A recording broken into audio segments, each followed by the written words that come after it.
नमस्कार दोस्तों, कैसे हो आप सब लोग। आज इस वीडियो में हम चर्चा करेंगे चाय के बारे में। जो लगभग पूरा भारत सुबह उठते ही चाय, दोपहर में चाय, दिन के 3-4 कप चाय हो जाते हैं। तो उसी चाय के विषय में बात करेंगे कि किन किन लोगों को चाय पीनी चाहिए या नहीं पीनी चाहिए, क्या है इसके बेनिफिट और क्या है इसके साइड इफेक्ट। तो बेसिकली चाय जो सबसे पहले बनी थी यहाँ पे, वो अंग्रेजों के द्वारा ही बनाई गई थी, और उनकी जो खेती फसल वगैरह है वो सबसे पहले वही लेकर आए थे, जो कि आसाम साइड में उन्होंने सबसे पहले इसकी पैदावार करी। और आज के टाइम में भारत की चाय जो है पूरे विश्व में सबसे अच्छी मानी जाती है। तो बेसिकली चाय क्या होती है, कफ नाशक होती है और पित्त और वात वर्धक होती है। तो मैं वात, पित्त और कफ के हिसाब से ये बताऊंगा कि किन किन लोगों को सूट करेगी या नहीं करेगी, ताकि आपको इजीली समझ में आ जाए।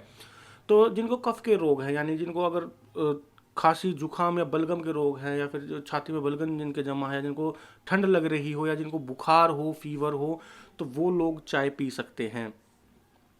उसके अलावा जिनको पित्त की दिक्कत है, जैसे कि खट्टी डकार बनना, शरीर में जलन बने रहना, हाथ पैरों में जलन, तलवों में जलन, पैरों में जलन, यूरिक एसिड, हाई बीपी और हार्ट संबंधित जितनी बीमारियां होती हैं, और रक्त में अगर कोई विकार है, स्किन डिजीज़ है, तो ऐसे लोगों को चाय नहीं पीनी चाहिए। इसके अलावा जो वात दोष जिनके अंदर बढ़ा हुआ है, कहीं पे भी जोड़ों के दर्द हों, जिनके गैस बनती हों, और उसके अलावा जो शरीर में कहीं कहीं दर्द मचता हो, शरीर में अकड़न रहती हो, जकड़न रहती हो, रात को उचाटी मचती हो, नींद ना आती हो, जिनको नींद न आने की बीमारी हो, इंसोम्निया जिसको बोलते हैं, तो बेसिकली वो लोग भी चाय का सेवन ना करें। जैसा कि आप सब जानते हैं, लोग अक्सर जिनकी रात की शिफ्ट होती है वो लोग चाय पीते हैं ताकि अधिक देर जाग सकें। तो इसके अंदर कैफीन और टैनिन नाम का एक तत्व पाया जाता है, जो हमारे शरीर के अंदर एकदम से चुस्ती तो ला देता है, नींद खोल देता है, लेकिन शरीर को इसकी आदत पड़ जाती है। तो जिनको नींद ना आने की समस्या हो, उनको तो चाय का सेवन बिल्कुल नहीं करना चाहिए। अब जिनको खांसी जुकाम, जो कफ प्रकृति के लोग हैं, जिनको कफ दोष बढ़ा हुआ है, वो लोग अब सिंपल चाय का सेवन बिल्कुल भी ना करें।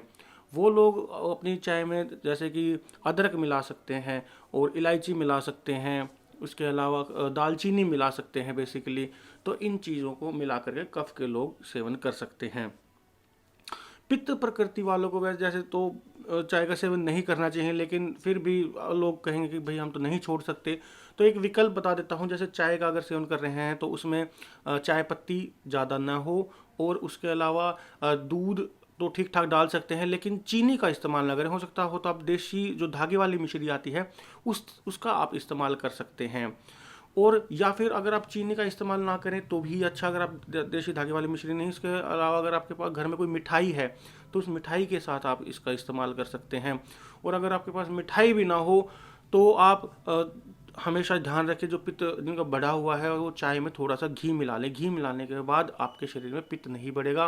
जिनको खट्टी डकार आती हों, या चाय पीने के बाद एकदम से या जिनको चाय ना मिलने पर तेज सर में दर्द होने लग जाता है, तो यह उसके विकारों को कम कर देता है। बेसिकली घी पित्त नाशक होता है। और एक चीज़ और ध्यान रखें, जो पित्त के रोगी हैं, जिनके शरीर में जलन आदि, जो जिनका शरीर गर्म रहता है, वो चाय का खाली पेट सेवन कभी भी ना करें। जो सुबह उठते ही खाली पेट चाय पीते हैं उनको बिल्कुल भी ना करें, या शाम के टाइम जब एकदम से खाली पेट हो जाता है तब ना करें। इससे पहले कुछ ना कुछ जरूर कुछ ना कुछ खा लें, उससे चाय नुकसान नहीं करेगी। जिनके जोड़ों में दर्द, घुटनों में दर्द, कमर में दर्द, कंधों में दर्द रहता हो, नींद ना आने की बीमारी हो, वैसे तो उनको चाय नहीं पीनी चाहिए, लेकिन फिर भी आप कह रहे हैं कि नहीं, कोई विकल्प बता दीजिए, क्योंकि हम चाय एकदम से नहीं छोड़ सकते। तो वो अपनी चाय में अदरक या फिर सौंठ, सौंठ ज़्यादा बेहतर रहेगी वैसे, तो सौंठ का चूरन उसके अंदर मिला लीजिए, तो वो थोड़ी हल्की मसालेदार आपको चाय लगेगी। सौंठ जिनको नहीं पता क्या होता है, वो बेसिकली अदरक का सूखा हुआ रूप होता है। तो आप सौंठ को उसके अंदर मिला सकते हैं थोड़ी सी मात्रा में, या जितने भी चाय आपको बनानी है उसके स्वाद के अनुसार आप उसके अंदर मिला सकते हैं। सौंठ क्या है, कफनाशक भी है और वातनाशक भी है। तो कम से कम आपके शरीर में अगर जाएगी किसी न किसी बहाने से, तो वो नुकसान नहीं करेगी। जो जिनके चाय पीने से गैस बन जाती है, तो वो गैस भी नहीं बनेगी। लेकिन चाय का सेवन बिल्कुल कम से कम मात्रा में करना चाहिए। और बिल्कुल अगर आप छोड़ सकते हो तो इसको आप छोड़ ही दीजिए। मधुमेह वाले जो रोगी होते हैं वह चाय का सेवन बिल्कुल ना करें। वो चाहे आप अगर कह रहे हो कि नहीं मैं चाय का सेवन कर लेता हूँ लेकिन मैं चीनी नहीं मिलाता, तो भी बहुत ज़्यादा दिक्कत हो जाती है। और जिनको बार बार में मूत्र आने की समस्या हो, बहुमूत्रता हो, क्योंकि यह मूत्र को खोल देती है चाय। हमने कभी नोटिस किया है नहीं किया, जब चाय पीते हैं थोड़ा यूरिन का फ्लो बढ़ा बढ़ा देती है यह। तो जिनको फ्रिक्वेंट यूरिनेशन की समस्या हो तो उनको भी चाय का सेवन नहीं करना चाहिए। तो आशा करता हूँ चाय के बारे में आप जान चुके होंगे। तो वीडियो को लाइक एंड शेयर कीजिएगा और चैनल को अभी तक सब्सक्राइब नहीं करा है तो लाल बटन दबा के सब्सक्राइब कीजिएगा। कोई चीज़ समझ में ना आई हो तो आप कमेंट में मुझसे पूछ सकते हैं। धन्यवाद।